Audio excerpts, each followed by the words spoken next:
To Comics on Parole. My name is Dan Glazer. How are you doing, Al? How you doing? Hey, Al, went to see Leonard Skinner this weekend. Oh, did you? Yeah, and Freebird. And Johnny Van Zant's a very close friend of Mike Aloia. Okay. And I had free passes to go to the backstage things. Okay. But it was on Friday night. My tickets were Saturday night. But they said, put it to the clip, Dennis Aloia and Johnny Van Zant gave a shout out to Comics on Parole. Stage here at Leonard Skinner with my dad, Johnny. Go ahead. Hey, go ahead. I want to say hi to Dan Glazer for Comics on Parole on the American Arts Radio and TV Network. Dennis Aloia. There you Watch go. him. Keeping it real. Keeping it real with Dennis Aloia. Yeah. All right. This is great. Here's my card if you guys want me to come over. Okay. And you know, it's so funny. I didn't realize all the hit songs they had. Yeah. And every song was a song I knew, but didn't know they did them. And this Johnny Van Zant's a heck of a entertainer. Yeah. Well, a heck of an entertainer. Yeah. So anyway, so now it's time. You know what it's time for, don't you? It's time for something. Dan's stupid Facebook joke. You got to do the drum roll. The Dan's stupid Facebook jokes. Okay, here they are. So did you have a good Father's Day? I had a great father. Did you get a present? I got food. So my son, he came downstairs. He goes, "Happy Father's Day, Dad." And I replied to him. I said, "But he didn't have a card and a gift for me." I said, "Where's my card and where's my gift?" He said, "Dad, if you go to Walmart, your card's on aisle 5, your gift's on aisle 10. Here's some coupons. Knock yourself out." Go for it. Hey, no criticism from the. So anyway, Jerry, Yeah. I know a comic. He has no apartment. He has no car. He travels 365 days on a Greyhound bus. And he sleeps on it. And I said, "Well, how do you sleep on the Greyhound bus?" He said, "Naked." Are we live? Yes, we're live. So, Jerry, I was at an open mic last night, and a lady told me she'd like her money back. I told her, "But you didn't pay anything, lady." She said, "Yes, I did. I paid with my health. Your jokes made me sick. So I got to see a doctor." Oh, well. Hey, Hanging in there. So my wife said to me, my wife Jerry said, "Dan, you need to get more exercise. I suggest you take a long walk off a short pier and start swimming."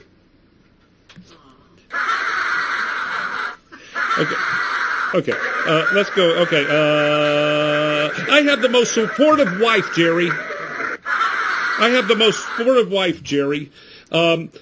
I told her I would jump off a cliff and one day I could be good enough to be a touring comic. She replied, "I want what you want. I'll push." Dan, this is Reader's Digest. That's right. I need $25 a joke. So, Jerry, I applied for disability today at the disability office because I broke my funny bone. After a close examination, the disability office said, "That's not possible. You weren't born with a funny bone." I said, "See, it's worse than I thought." My wife said, "Jerry, Dan, I wish you were a silent film actor of the 1920s. I said, "That's nice. Why?" She said, "Because then I wouldn't have to hear your jokes." Laugh, Al. You have a good laugh. Okay. So anyway, I'll end with this. You'll appreciate this, Sannchaz, because you're from this area. The U.S. Surgeon General warns the states of Mississippi, Alabama, the only thing worse than secondhand smoke is secondhand chewing tobacco. That's the end of Dan's stupid Facebook jokes. Hey, someone's got to do them.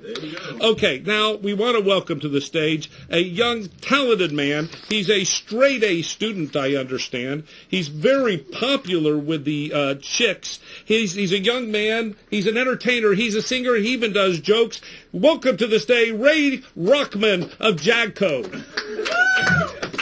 Hey, Hey, Ray, how you doing? Good to be back. So Ray, have you ever been on? You say it's good to be back. Have you ever been I used on? to have my own show here. Oh, you did? Yeah. But you weren't as Ray Rockman. No, I was a Joshua Farber. Farber. Ray comes from my grandfather that passed away before I was born, and I wanted to take his name. Also, it came from my favorite wrestler, Ray Mysterio. And Rockman is my middle name. Very good. That's a cool name. Cool name. That is a cool name. Now, you have a group. Yeah, Jagco. Tell us a little about it. So, it's my friend. Our real names is Josh and Graham. So, Jag is like our dream car, and we wanted to be Jag, and then we wanted to do something different, so we came up with the Jagco, which means company, which means like we want to run ourselves like a business, even though my dad think we don't, but yeah, we're trying to do it. We're just young. Okay, so Ray Rockman is going to do a little ditty for us. Take it away. Oh, well, this is something they do on Sway and all the other rap radio shows, but it's called a freestyle, where you just go off what you think. So I'll just go off the top. So, am I an artist or not? Well, I've been thinking about that a lot. Am I really made for this? Well, ignorance is bliss. I got a GPA that is 3.8. I made the honor roll since the 2nd grade. So now they're saying, why don't you stop and be a lawyer, something else? Well, I'll tell you something that you didn't know. I've been a special kid since the day of birth. Don't forget me when you get famous. They said that since the night show. I don't survive. I only thrive in the middle of a civil war between what I say and what will keep me alive. And I hope this will never stop. I hope this will never go. I'll be on the road since like 6 years old to comedic shows just to meet the folks, and I hate a crowd but I love it too. There's the goodbyes and the welcome homes. There's a good girl and she bad too. Dang, I forgot that line. Seem like dreams only come true for other people. Ain't that evil? And my hopeless, I need notice. I need people shouting my name. Crowds and crowds of my own fans with the vision that is the same. And when I die, I want a legacy like Prince in Purple Rain. And I hope this will never stop. I hope I can sing to the top of my lungs, to the top of the world, and to top it all off. I don't want diamonds or pearls, I just want you. I just want love, I just want us, I want it all, yeah. I want the cars, I want the broads, I want the chicks, I want the kicks, I want it all, oh, yeah. I don't know. I need auto-tune. I need auto-tune next time. Did you write that? I wrote it a couple days ago. You did? I didn't really think I'd do it, but it was just kind of... So you wrote this, and this is your life, because you have a 3.8. Yep, 3.8. You have all the cars, all the chicks. Nope. That's what we're going for. I mean the chicks, maybe not the cars. I'm going for Jags, though. You're going for a Jag? Yeah, going for When you get a Jag, you'll get the chicks. No, I don't know. I think I'm doing fine right now, but like hopefully once I get the Jag. Now, just briefly, as Josh Farber, you were in a movie. Yes, it's called Man Made. I forgot the director. Shout out to the director though. Yeah, if you're a Steven producer, Spielberg. If you're a producer, put me in a movie. Not an actor, but try it. It's called Man Made. It'll be out sometime soon. I'm really bad at It's a period film of like the 1940s or something? Yes. I had to dress up like I was born in the 1800s, and I had to play a racist. 1800s. I had to play a racist thug. And well, that's not a big stretch for you, is it? No, I really wasn't destined for the role either. My friend Jagco Graham, he wanted to, because it's like a 2-person role. Right. He wanted to know if I would do it. Apparently the director knew my dad, which was like totally random. Like we didn't plan that out at all, but it just so happened to be like that. And so I did it. I have no experience being an actor. I went to drama school for like 6 months. Right. In like 3rd grade. But you said you did know the name of it? What's the name? It's called Man Made. Man Made. That's right. Hopefully. Any major stars in it? Hopefully. Hopefully. You don't know who they are. I'm honestly really bad at stuff like this. I told you before I came on, I said, don't ask me what. Yeah. It's fine. You did ask me, though. It's fine, but, you know. Josh, that was... let me tell you something. That was a catchy tune. And I'm not kidding. It was very well written. Your beat was good. It was good. And it was a cappella. Yeah, there was no music. No, when the project comes out, I'm not sure what I'm going to be calling it yet. I'm not really here to promote. I just came here to go. But I'm in the process of making a mixtape / album project, and the beat that goes to that song will be pretty amazing. I'm pretty excited for it. Big people watch this show. They at least weigh 350 pounds. So, Josh, thank you so much. I greatly appreciate it. It's fine. Let's take it to Atlanta Comedy Theater. American Hearts Radio Entertainment Network is proud to announce that Dan Glazer's Comics on Parole Open Mouth Night will be held on Wednesday night at Atlanta Comedy Theater in Atlanta, Georgia, where you could get glazed every week with Dan Glazer. Dan has a great success with his Comics on Parole Open Mouth Night. Now fate has brought Comics on Parole to a larger stage at the Atlanta Comedy Theater. Come see the Comics on Parole Open Mic at the Atlanta Comedy Theater. This is a show up, go up, for 45 minutes before the scheduled shows. 4650 Jimmy Carter Boulevard, number 114B. Go to www.atlcomedytheater.com. And don't forget to check out Comics on Parole web TV series every first and third Tuesday of every month at 9:30 p.m. Eastern Standard Time on www.americanheartsradio.com web TV. American Hearts Radio Entertainment Network is... Okay, we're back. Now, quiet in the crowd. Quiet in the crowd. So anyway, so now we have coming to the stage, this is a young lady that I performed with a couple weeks ago. She actually hosted. She does open mics all over the country, but never gets paid. Let's give it up for Miss Martha. Martha, I can't think of her last name. What is it? Martha. Well, give it up for Martha. Hey! How are you? How you doing, Martha? I'm great. So you and I did this show the other day. Yes. And it was the first time you hosted. It was fantastic. And the first time I ever did 20 minutes, because you never get an opportunity to do 20 minutes. Right. It's always 5-10 minutes here and there. Right. So it was a lot of fun. Oh, I couldn't believe it. I mean, I just, it was like I exploded. You did a wonderful job Yeah. hosting. And in fact, she did such a good job. I'd like to show you a clip of her hosting, introducing me. But that wasn't the Take it best away. part.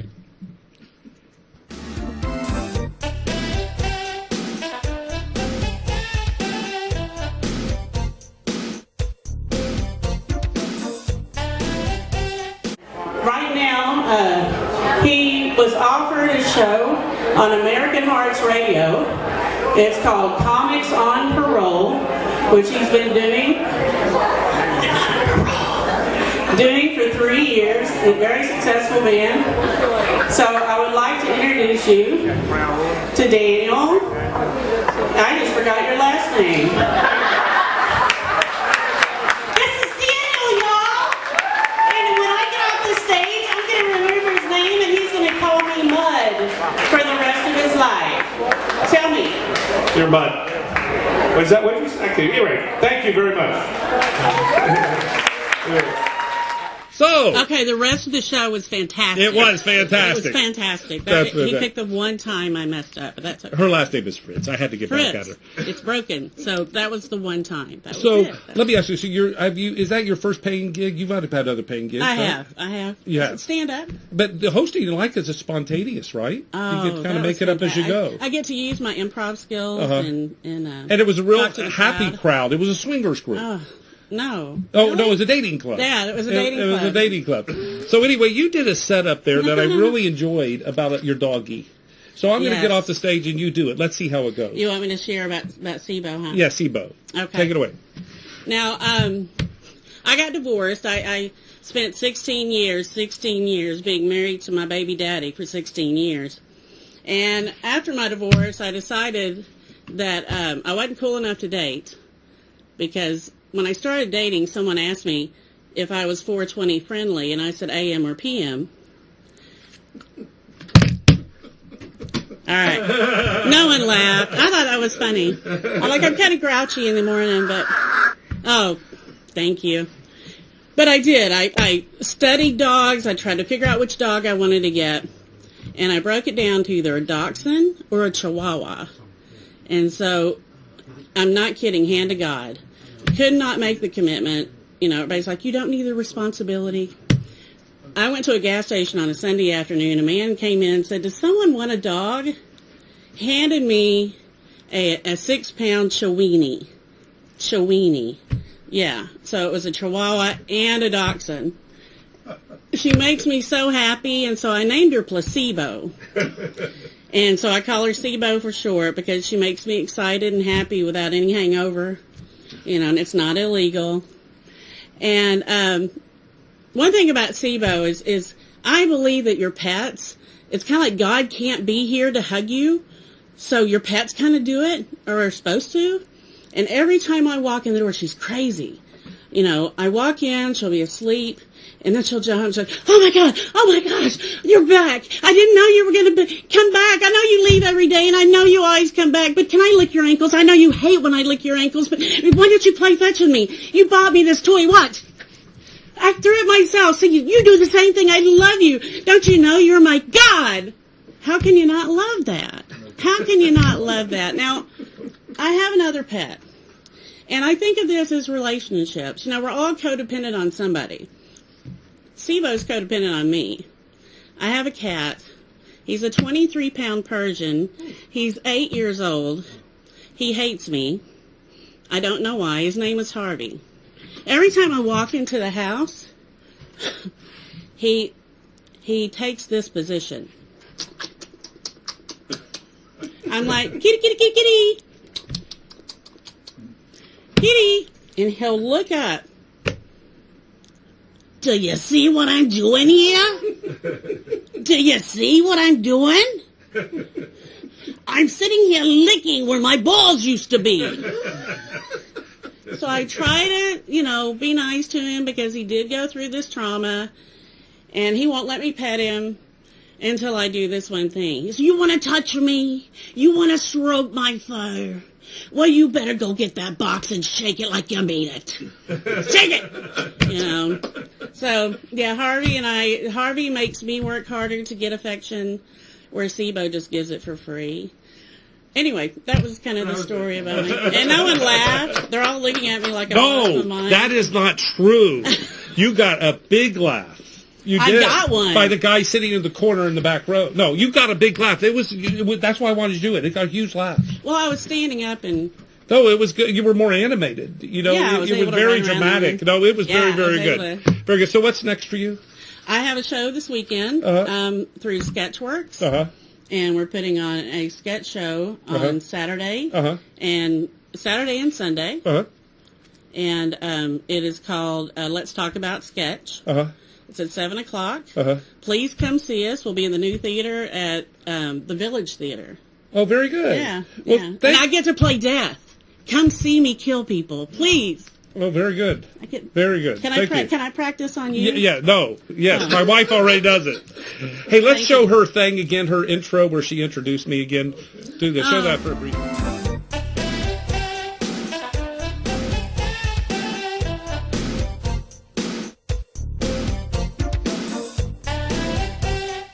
Right now, he was offered a show on American Hearts Radio.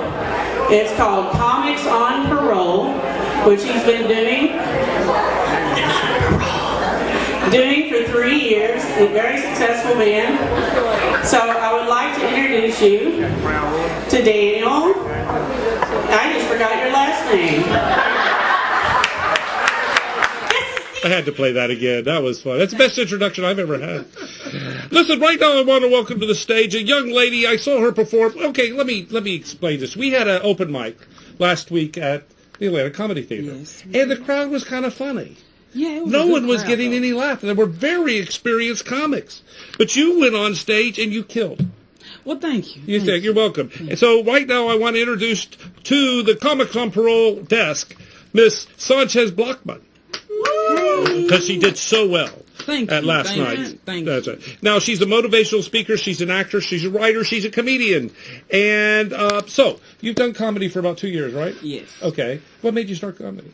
Well, I do sincerely believe laughing is healing, so I went through a lot of situations in my life. And the 7th grade, I really kind of found my inner spirit in making other people laugh who was going through a lot of stuff. Like, it just kind of made me feel good. I love smiles. I hate frowns. You're very proud. So, you've been doing it 2 years. You go out 7 nights a week. Yes. Are you married? No.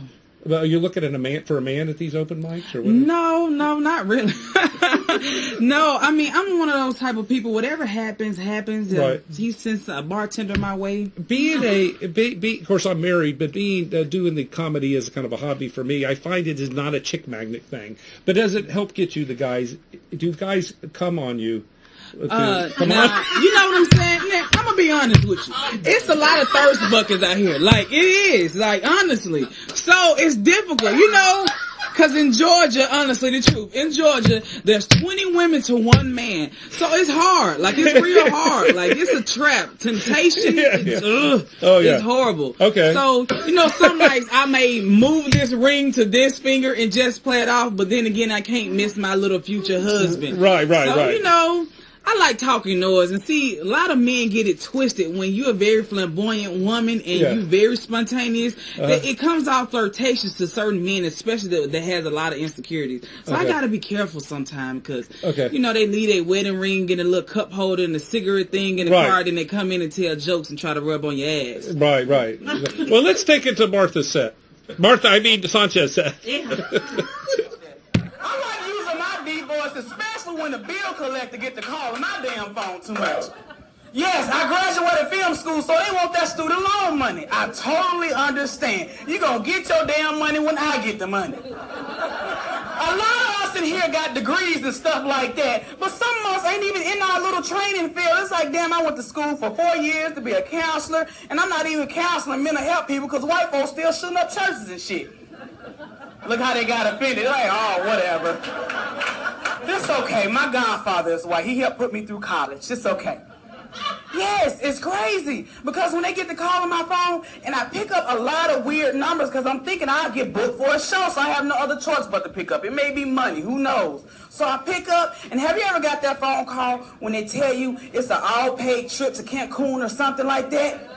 But your ear accidentally pressed one like a dumbass, and you get mad because your ear's too goddamn big, and you telling yourself, now my ears answering phone calls and shit? Really? They got me one day. They was like, hello, Sannchaz, this is NetLife here to collect money. I said, who? Who? I'm sorry, you're looking for who? Yeah. No, this is John. Yeah, I'm sorry. Yeah, I'm the GM at the Waffle House. Yep. You got the wrong number. I love my deep voice. Embrace it, ladies. Whatever God has blessed you with. Embrace it. Very good, very good. That was your first performance. No. Right? No, it wasn't. Okay, it was at the Punchline when? That was at the Punchline about a month ago. Oh, well, it wasn't your first performance. It was your last performance. About a month ago. So what is the silliest thing that's ever happened? Since you started this comedy thing, what's the silliest thing that ever happened to you? One of the silliest things that ever happened to me in my life in general, just in comedy. It's the question you told me to ask you.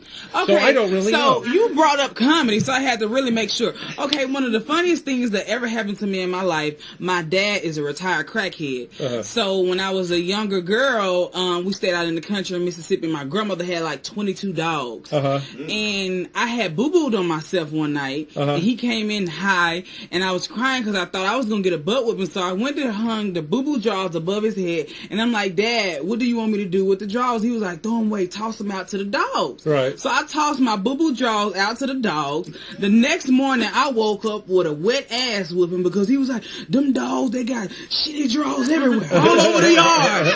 And I'm like, you was the one who told me to put these drawers out there and toss them to the dogs. So that was the most funniest thing. We still laugh at that, but I'm just like, dude, you the one told me to throw the drawers out to the dogs. There was a lot of it. And then what a lot of people don't know, my nickname is Stank because when I was growing up, like when I break down bowel movements, they used to light up the whole house. They said I smell like a grown woman. I take that because right now I smell like a dead animal. You should be in one of those Medea movies. You might be a little Medea. Medea's daughter. Hello. Or sister. I take that as a compliment. You could do Medea? You could do that? No, not really. Like, I like doing certain impressions, like, how you doing? Like that, but nothing major, though. Nothing. It's like my voice. When Tyler Perry ain't doing Medea, we probably sounding like, you know? Do. You kind of look alike. Okay, now you an actress? Yes. And have you been in a movie or anything? Yes, I played in a short film with Angie Stone, and it's funny because I got that movie through networking, and my personality wins over. Where do a lot we know of Angie Stone from? You know Angie Stone. I don't know a lot of her music, but I like that's the music we used to have to clean the dishes with every Sunday. Right. Mop the floor with Fabuloso. So she's fairly famous. Yes. Yes. Several movies. Everybody love her music, especially the old school brothers with gray hair and a ham bone like him. They love her music. Oh, very good. Yeah, And look how you looking. what's the movie about? The short, right? It's a short film and it's action and it's called Labor, and I play Angie Stone's mother, the young version of Angie Stone, and I was pushing out a baby and I got killed the first 2 minutes. Oh my God, the baby survived, right? Yes, the baby survived with his big headed self. Yes, he did. Is this on YouTube? Yes, this is on I YouTube. could have showed it. Why didn't you tell me? I know, I'm sorry. Jeez. You know, sometimes Coke bottle glasses confuse me. You That's know, right, that's I don't know. So, are you still pursuing acting? Yes, most definitely. I went to film school, so I had to do something else besides get on stage and telling jokes. Who knows? And you're a motivational speaker? Yes, I am. Where?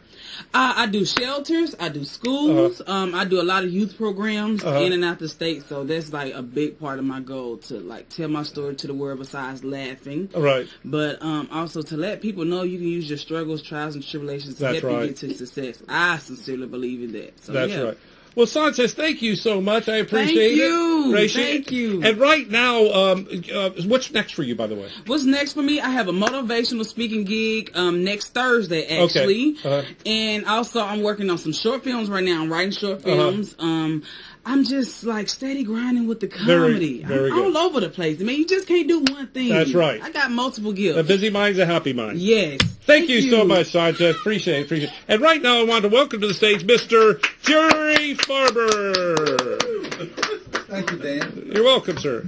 How are you? Dan, I've seen you a lot. Congratulations. And this was the best show. You never watch any of the show, so I guess don't. this is the best show. Saying. After 3 minutes of your opening monologue, I'm out of it. But I stayed for the show. What's funny is I keep telling Jerry if he got a wig, he would just look just like Einstein. This is true. The last time I was here at the studio, and Al, good seeing you, and your wonderful guest, I was at Starbucks, and there was a young waiter there, a server, a coffee guy, whatever they call him, and he thought that was me. That's and he funny. said, "Boy, you're cool. You got your own shirt." He was in high school. And I said, and then other people turned around and I said, thank you. Cancel my coffee. If you saw a mustache that had a pipe, it'd look identical. I said, yes, another old Jew. Another old Jew smoking pipe. That's right. So, Jerry, you now have a very successful show at the Tapas. Tell us about that. All right, real quickly, there are two shows I do want to promote. Every other Sunday down in Midtown, I live, next to Opry Diem, which is a popular restaurant down there. Right. I'm doing Sunday shows. Right. Producing most. We have headline 2, and we've done 5. They've all sold out. And jazz is not just comedy. Right. Joe Granson, who's probably going to be there. We're using. This past Sunday was a magician, National Magician of the Year, Joe Norman. Anyway, but then July 2nd is out at Houck's. That's my birthday. Where your buddy Jim Gossett works and sells out. It's a great place in Roswell. July 15th will be my favorite show coming up. We're honoring Johnny Esposito, who started the best club in Atlanta called Johnny's Hideaway. Yeah. And it would have been his 85th birthday. Right. So we're honoring him at Johnny's. His son's running Cosmopolitan. With Johnny Perazzo. Right. Josh, my kid's going to sing. Maybe the young ladies will come and perform. And a couple other surprise guests to honor Johnny, who was my best friend. Now, let me ask you this. Can we talk about this? You were going to do kind of a talent show at the Cosmopolitan? We're going to start that in August. We're going to run it 8 Friday nights, a winner each Friday. The 9th Friday, they'll compete for $500. And it can be music, poetry. Josh, it could be hip-hop. It could be anything. A 6-minute set. And we'll have 12 people each Friday. And the 9th Friday will be show's 150 seats. Okay. It'll be a well-attended show. And do you have any new jokes? Have you ever had a new joke? Yes. It's not a joke, because I'm tired, and with all respect, I'm tired of jokes. I like real things. They both spoke about real. Right. Real will outlast jokes. Right. Jokes are old hat. Right. But I'm going to tell them about you. When I met you was at a swimming pool in Miami Beach, and the lifeguard went up to Dan. He was wearing the same shirt. It was 50 years ago, 55 years ago. And the lifeguard said to Dan, he was probably 13 years old, said, "Sir, you got to quit peeing in the pool." I'll never forget it. And Dan said, "Everybody pees in the pool." He said, "Not from the high diving board." You won't and you can show that clip, Alex. That was a good one. You got any others? No. Okay, good. Hey, everyone come around and we'll say goodbye. No, you stay here. Everyone, Josh, come up here. Everyone come in back of me. And we'll sing the old Roy Rogers song. What was that song? Trails to You. Oh, my goodness. Good for you. What was Gene Autry's song? Do you remember? He had one. Gene Autry. He did? Both, yeah, they were like Duke in North Carolina. They were. He never had a TV show. Oh, did Gene Autry did have a TV show? No, he was a huge movie star, but they were in the movie. But anyway, his horse. Who was Trigger? Was that Roy that was Rogers? Roy Rogers' horse? Roy Rogers. And a girl you dated at one time. We're still dating. And you're still dating. And you ride her, too, don't you? And every time with the tubes in, too. That's right. That's right. Well, thank you for tuning in for Comics on Parole. Tune in a couple of weeks when we don't know who will be on, but they will be here. And remember, wherever you go, there you are. Thank you. Say goodbye, everybody. Thank you, everybody. Thanks, Big Al.